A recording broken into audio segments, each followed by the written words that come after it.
Ladies and gentlemen, and everyone in between, welcome back to Just a Walk of Life. I'm your host, Mickey, like the mouse, but without the E. And on today's episode, we talk about poop. One of the beauties of being a human is knowing that there are 7 billion of you, and each one is slightly or even a lot different from the other. We call these things idiosyncrasies. Something that's idiosyncratic to an individual is something that's peculiar to them alone. If you're wondering, one of the best ways I found to find out your idiosyncratic behaviors is to get in a relationship, because your partner will definitely let you know what annoys them that no one else does.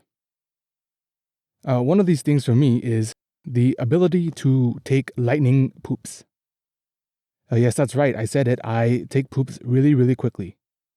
For those of you wondering how I found this out, it is a 2-part series.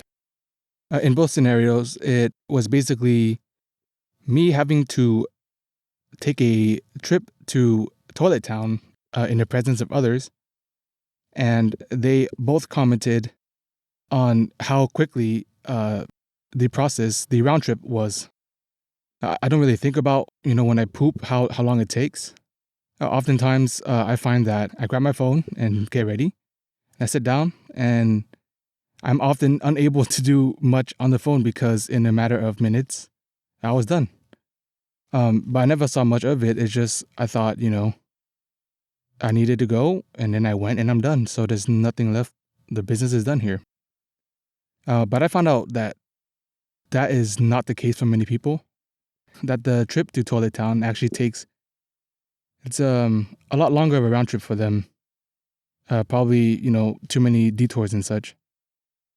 And, I've been thinking about where that really comes from. And I think I know the answer now. In a way, I guess you can say that I was training for it when I was quite young. And so it became it became a skill that I gained and have never lost since. That's good news for me because I never want to experience what I did again. So when I was in elementary school, little Mickey, I remember many days I'm sitting at my desk, like clockwork. There would be, in the morning, this pain that I would feel in my stomach. And I just kind of accepted it. Yeah, it's weird now looking back, but I don't really know where my mind was at. It was just kind of, oh crap, pun intended.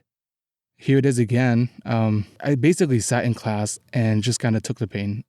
It did make paying attention very difficult. And yeah, I'm surprised that it didn't do any more harm than it did. Ironically enough, I kind of remember this while I was on the toilet.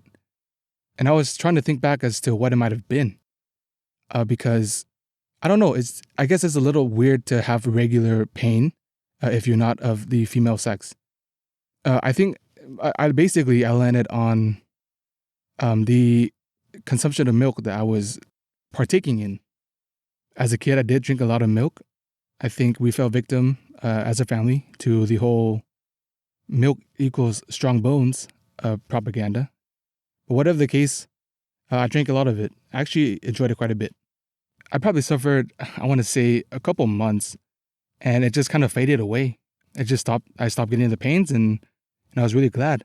I mean, I would sit in class, just kind of hunched over and like grabbing my stomach, and just trying to wait it out. It probably lasted every day. I don't know. I mean, it felt super long at the time. But realistically, I want to say it's probably like a 7-minute attack. But yeah, after, I stuck it out, everything went back to normal and I just never really thought much of it. For context, as I'm grabbing my stomach, I'm doing Kegels, which for those of you who don't know is basically, I was doing what you do when you gotta go and you can't. I'm assuming that, and so I'm assuming that was a type of training for my bowels to kind of withstand a lot of pressure. I like to think of it as biological resistance training, in which the resistance is the production and elimination of my own waste. Truth be told, if it's not that, I don't know what it could be. We'll say that that's the answer. I am able to take poops very quickly, as in, sit down, go, and get out, because I subjected myself indirectly and unknowingly to painful training in my youth. And whatever the cause, I would say that it is definitely worth it. Meeting different types of people as I get older and finding out that they spend sometimes up to hours at the toilet not being able to go. Yeah, I mean, I guess in a way that was a time well invested and pain well eaten. Now, since we're on the topic of dairy, I am aware that I think it's 70. That's kind of a out my behind statistic, but I do know that a majority of humans are lactose intolerant.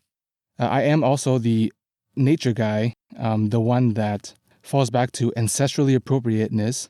And so it does hurt a little bit to say, but I do indeed continue to consume dairy. But I mean, well, have you never seen a hypocrite? But I am aware that mammals specifically are designed to stop consuming dairy after a certain period of time. I think humans are the only, if not one of the only, organisms to continue to consume milk. I leave out dairy because I don't think animals are capable of creating cheese. But I'm sure that if they could, they would. For those who are not genetically predisposed to lactose intolerance, I believe the consensus there is that it is a result of a genetic mutation, especially in the northern peoples, in which dairy is a big proponent of their daily sustenance. Oh, also important to note is, as far as I am aware, it is actually possible to train yourself out of lactose intolerance. So fact check me, but basically what happens is after a couple of years, your body stops producing lactase, which is the enzyme that breaks down lactose, a sugar in the milk. And so because you are no longer able to break down lactose, it stays as lactose in your body and wreaks havoc in your system. Like I said, do fact check this, but I believe that if you continue to consume dairy or lactose, your body will slowly get the hint this is something that's here to stay and that we should develop a system in order to process this. So am I saying to do it? Absolutely not, but it's possible. If any time's a good time for, a messy project, I would imagine being in a quarantine is probably one of the better times to do it, if you were so inclined. As for the alternatives, you can always just rely on lactase pills to supplement your body with the enzymes. Personally, don't know what that's like, nor do I know any people who I can ask, but I do know that it's an option. With all this talk about eating, actually, this reminds me of, it's an older video. It gave me a perspective that I hadn't considered before. And basically, the crux of this individual's argument was that most of us, if not all, are walking around living life in a state of chronic dehydration. Again, I'm aware this is not a novel concept, but at the same time, the way that he framed it made it very intuitive and very believable. So to paraphrase this individual's idea, it basically became a comparison of the before humans that ate reasonably wet things like meat and berries, and we have put ourselves in an environment that we inundate ourselves with processed foods, or just our everyday foods now that are not processed. However, we eat them in quantities that are very not natural for our bodies. The one thing that stood out to me was, he said, think about all the things that you eat. It could be, the corn chips that you're eating, or the rice and beans and all these, quote unquote healthy whole foods that you might be eating if you were to make an active choice for your health. It's still going to take away more than it gives, right? So, and again, this is the way I understood him when he phrased it. If your body is at 100% hydration, and then you put corn chips, for example, which is no longer natural because it is, instead of being prepared naturally and consumed in however natural way that it's meant to be, you are now extracting all of its nutrients and, instead of water, replacing it with oil in, say, the process of deep frying in order to make it crunchy and tasty and marketable.